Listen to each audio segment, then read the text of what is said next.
been happening this lunchtime. Let's get some more reaction. We can speak to Wolves fan Ryan Leister. Ryan, really good to speak to you. Sorry it's not under more positive circumstances for you, but let's just get your initial reaction. Pereira gone. What do you think?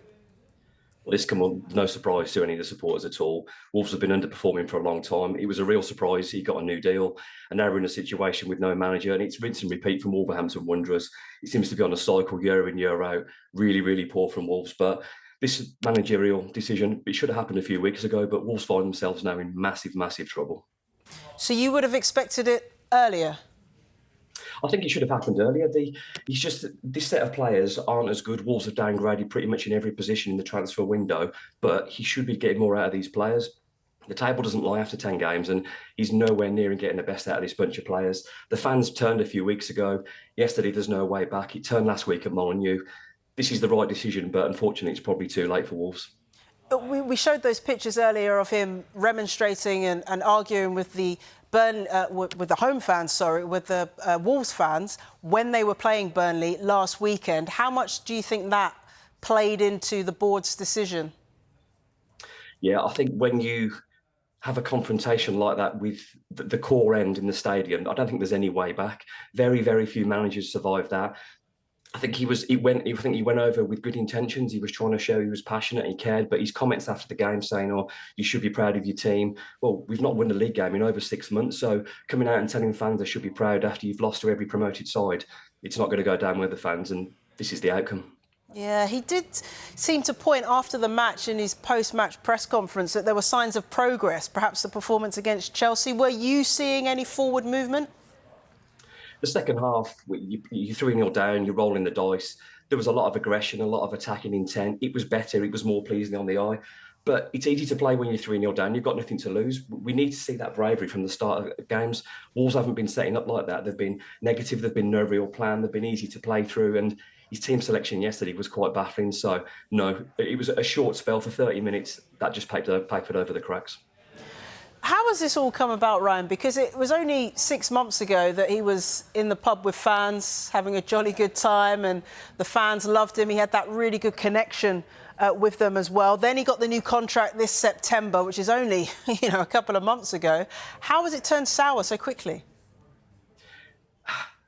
I do have some sympathy in terms of the transfer window, because pretty much, we lost Matheus Cunha, we lost Cunha, we lost Ryan Leister, we lost Semedo, lost Pablo Sarabia. It's fair to say we've downgraded in every single position. It's been a poor window. So he's pretty much lost the fan base, he's lost the identity. There's nothing really happened for him. So he's had this coming for a while. So there is some sympathy, but I'm afraid this has come too late. You mentioned those big name players that he's lost. That wasn't his decision. He wouldn't have wanted these key players to leave the club. So how much do the board and the club's hierarchy have to take responsibility for this? Yeah, I mean, if you're looking at the budget, you have to look at Jeff Shee and you'll have to look at Fossen, the owners. Wolves, probably since the Nuno days, they've been looking to be a self-sustainable model, and that's just not been possible. To do that, you need to have the real top people in place, like Brentford have, like Bournemouth have, like Brighton have, real top planning. You sell your players, you've got someone to come straight in. Wolves have been sort of like hit and hope for a little while, and it's come to catch them now.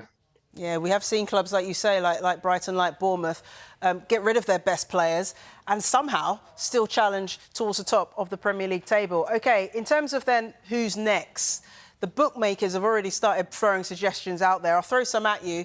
Tell me what you think. Brendan Rodgers, Erik ten Hag, Ole Gunnar Solskjaer? I mean, I'd like Brendan Rodgers, but I think the biggest problem for me now is how are Wolves going to attract the right calibre of manager to give them any chance of staying in the Premier League? That's the biggest concern. People have seen what happened to Bruno Lage, people have seen what happened to Lopetegui, now people have seen what's happened to Gary O'Neill, and now we've seen what's happened here. The biggest problem for me is being able to attract the right calibre of manager, and I'm not sure Wolves are going to be able to do that. How do you rate their chances now, Ryan? Are they going to make it and stay in the Premier League this season, or will they be playing Championship football next campaign? Unfortunately, I think it'll be Championship football. I mean, it's never over until it's over, but I look at the set of players. There isn't a lot of dynamism. Granted, you could look at the manager with that. I think Wolves are looking at Championship football next season. I just don't see a way back at this moment in time. Oh, you sound very defeated. Well, it's been. I mean, we went on that running game of six wins. It was fantastic. Then you sell your best players. The identity is completely lost. Wolves aren't out of it, but it's a very, very long shot. If you said you could have a £10 free bet on betting Wolves to stay up, I wouldn't waste that £10.